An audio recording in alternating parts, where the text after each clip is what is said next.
বুখারী শরীফের এক হাদিসে হযরত ফারুকে আজম দ্বিতীয় খলিফা, দ্বিতীয় শ্রেষ্ঠ সাহাবী বলছে, ইয়া রাসূলুল্লাহ, আমি আপনাকে সবচেয়ে বেশি ভালোবাসি, কিন্তু আমার জানের চেয়ে বেশি নয়। হুজুর পাক নবীজি বললেন, হে ফারুক, তুমি এখনো পরিপূর্ণ ঈমানদার হও নাই, কেননা তুমি যতক্ষণ না তোমার জানের চেয়ে বেশি আমাকে ভালোবাসবা। তখন ফারুক আজম বলল, ইয়া রাসূলুল্লাহ, আমি আপনাকে এইমাত্র আমার জানের চেয়ে বেশি ভালোবাসলাম।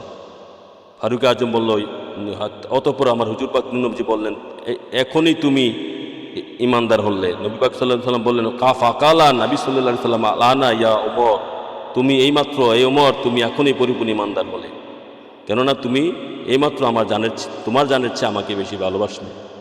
হ্যাঁ, এই হাদিসটা এসেছে বুখারী শরীফের পৃষ্ঠা 969, হাদিস নম্বর 6632। আল্লাহু আকবার, ইয়া রাসূলুল্লাহ।